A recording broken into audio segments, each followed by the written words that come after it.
इसी प्रकार हमारी सरकार कोई भी कार्रवाई सोच समझ के किया जाता है। कार्रवाई एक सैन्य कार्रवाई ही कार्रवाई नहीं होती है, आर्थिक रूप से भी अपने विरोधी को, अपने शत्रु को तोड़ना। सरकार ने सिंधु जल समझौते सहित तमाम व्यापार के जो हमारे वहाँ से पाकिस्तान में जो व्यापार होते हैं उस पर प्रतिबंध लगा। दोस्तों नमस्कार, मैं श्याम सुंदर। देखा जाए तो पूरे देश में पहलगांव की जो आतंकी हमला हुई पहलगांव में काफ़ी चर्चा और देश में तरह तरह की बातें हो रही हैं। हमारे साथ बातचीत करने के लिए देखा जाए तो जब भाजपा की सदस्यता चल रही थी उस समय प्रदेश में काफ़ी नाम कमाने वाले धीरेन्द्र प्रताप सिंह धीरू भैया जी हमारे साथ हैं। इनसे जाना जाए कि जिस प्रकार से आतंकियों ने हमला किया उनके ऊपर किस प्रकार से प्रहार किया जाए और उनके साथ क्या व्यवहार किया जाए। बहुत बहुत स्वागत है आपका। धन्यवाद आपका।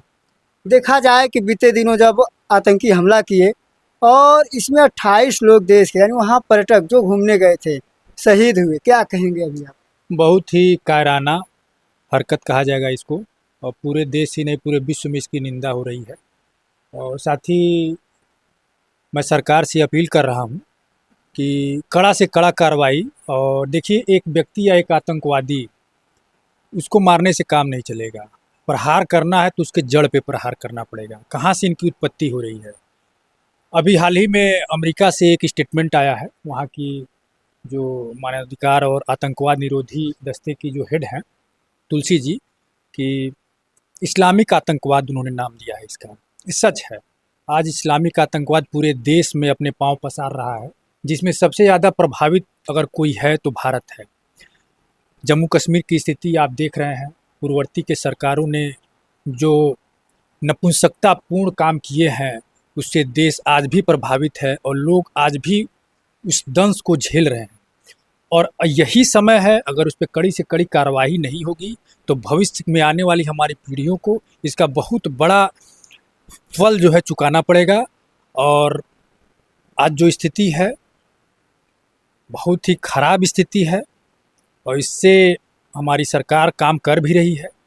आगे उम्मीद करते हैं कि और कड़ी से कड़ी कार्रवाई आपको देखने को मिलेगी। आजकल सोशल मीडिया पे देखा जाए को टीका टिप्पणी करें हम लोग कि सिंधु घाटी का जब टोटी ही बंद करना था तो बड़े बड़े मिसाइल ला करके रखने से क्या फ़ायदा है। मोदी जी उसको छोड़वाइए और कहीं ना कहीं पाकिस्तान को भी कब्जा कर लीजिए, क्या कहेंगे? देखिए, रणनीति जो होती है वो ऐसे नहीं होती है कि आप एकाएक, जो आतंकवादियों ने हमला किया है वो 3-4 महीने पहले से उन लोगों की प्लानिंग रही है और उसको उन्होंने आज जो है क्रियान्वित किया। इसी प्रकार हमारी सरकार कोई भी कार्रवाई सोच समझ के किया जाता है। कार्रवाई एक सैन्य कार्रवाई ही कार्रवाई नहीं होती है, आर्थिक रूप से भी अपने विरोधी को, अपने शत्रु को तोड़ना, ये भी एक कार्रवाई होती है। और सरकार ने सिंधु जल समझौते सहित तमाम व्यापार के जो हमारे वहाँ से पाकिस्तान में जो व्यापार होते हैं उस पर प्रतिबंध लगाया है। ये स्वागत योग्य है। आगे सैन्य कार्रवाई भी देखने को मिलेगी और सरकार इस पे काम कर रही है। सेना को पूरा छूट है और सेना अपनी रणनीति बना रही है। और जो पाकिस्तानी प्रवासी थे उनको भी शायद भेज दिया गया पाकिस्तान, तो इस पे क्या कहेंगे? क्या प्रवासियों को इस तरह से पाकिस्तान भेज देना उचित था या फिर रखना उचित था?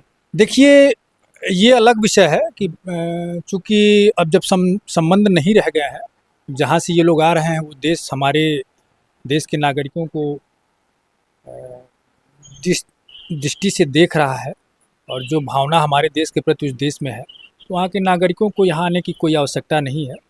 और ये तो होना ही था, ये तो होना ही था। जब दोनों देशों के बीच जब तनाव बढ़ेंगे तो वापस तो जाना ही है। और आगे भी और भी कार्रवाई देखने को मिलेगी।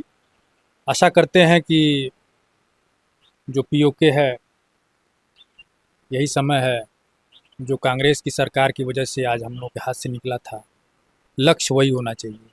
पीओके अपने हाथ में आएगा, बहुत कुछ हम लोग के हाथ में आ जाएगा। बाकी आप लोग क्या सोचते हैं ज़रूर बताइएगा। मिलेंगे नेक्स्ट वीडियो में, तब तक के लिए जय हिंद।